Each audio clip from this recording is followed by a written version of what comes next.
That was 12:57. Okay, this is part two. So she's walking across the parking lot with a dolly, pushing a dolly. Just probably one of the prettiest girls I have ever seen in my life. Very, very beautiful girl. Probably about 10 or 12. Long hair, just looking at me like, what the hell are you? And so, anyway, I go, well, you're getting your exercise, aren't you? And she looked at me like,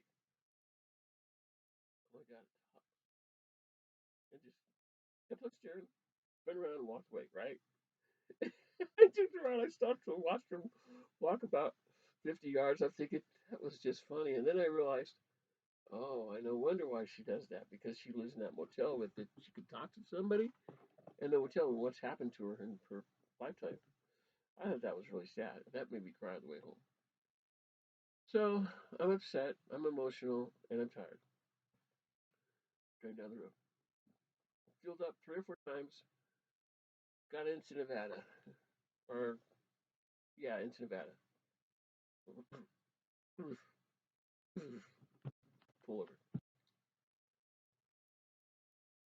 Stand my feet.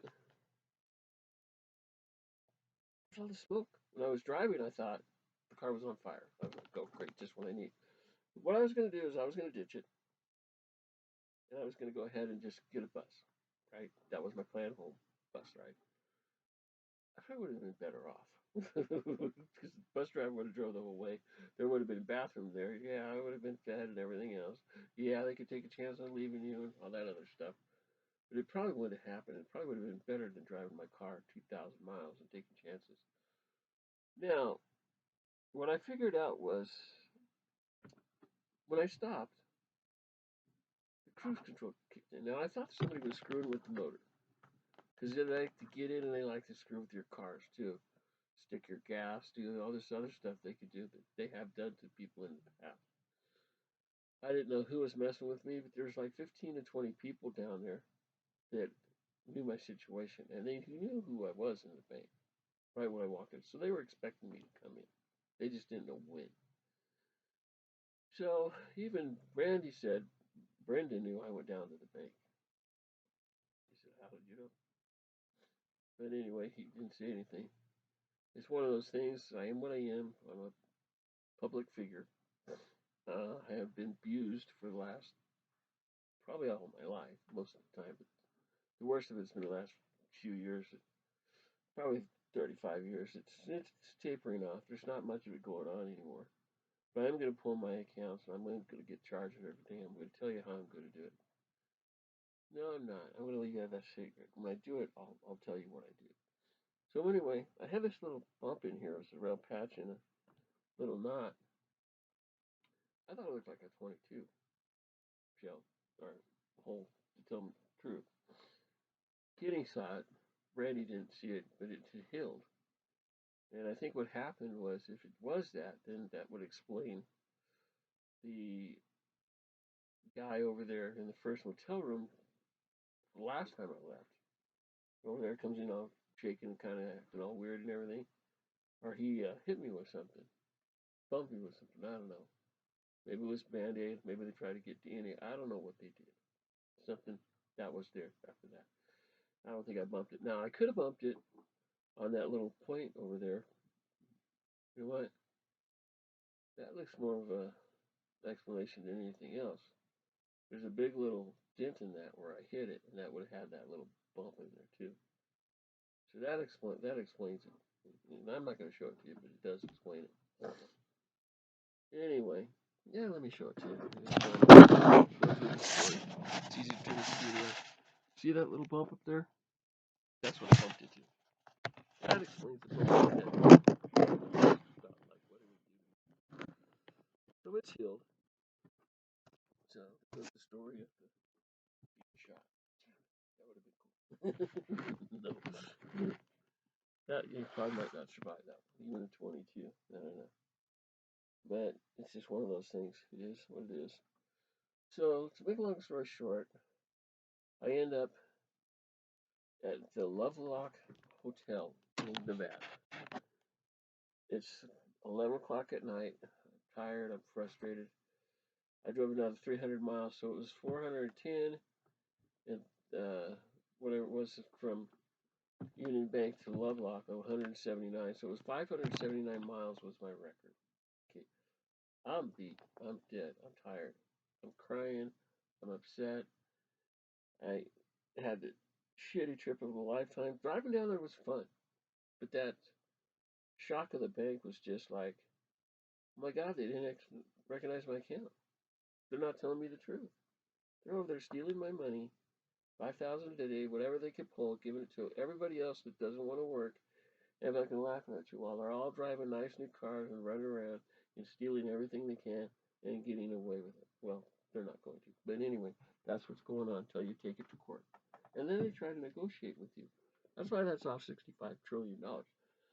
So anyway, make a long story short, I go down there. I'm on my way back. I stop at Loveland.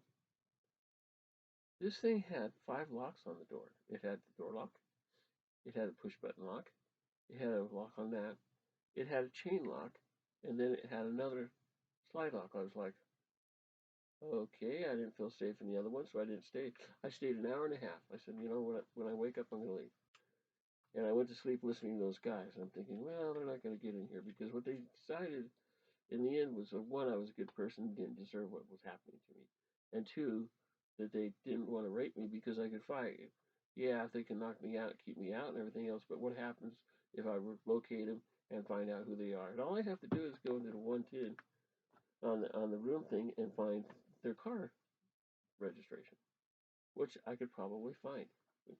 It wouldn't be hard to pick them out of the parking lot, and it wouldn't be hard to go ahead and go down to the police station and watch the video and see them come out. So those were my plans of doing that because I was going to do that, not up here, but I was going to go down to Grand Junction to do it. So anyway, they decide to be friends. They leave. Catch them on the highway. I remember seeing that car a while back, 2 or 3 places. Yeah, they wave peace sign. They didn't go like this, but they wave peace. And I was sitting there looking at these guys going, you know what? I owe these guys an apology.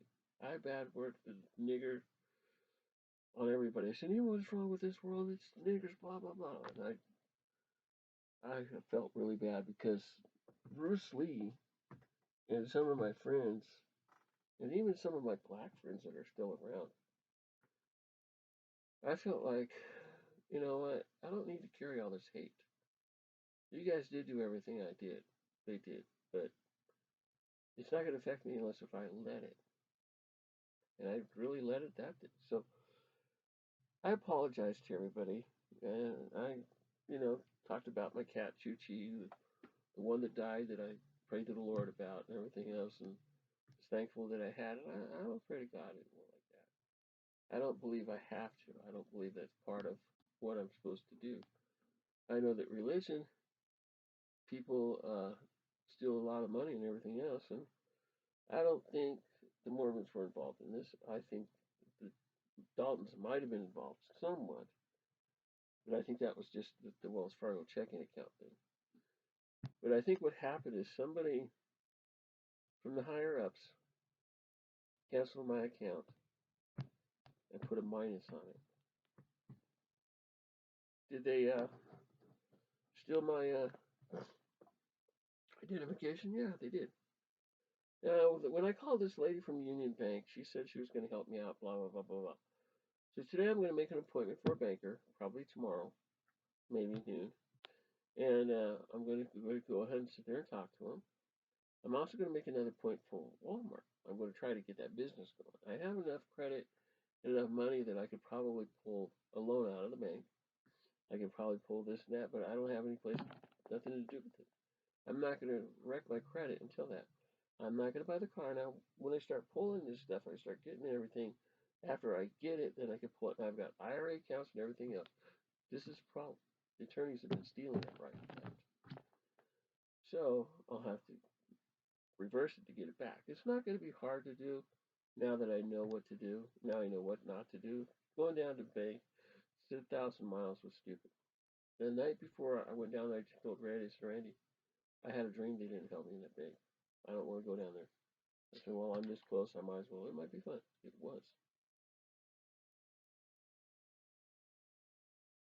I thought the people in California had changed. I thought everybody was a criminal, this, that, and everything else. No, I saw that black car on the way out there, right around Donner Pass. I was going to stop over in Truckee, and I did. I kept on going. I stopped over.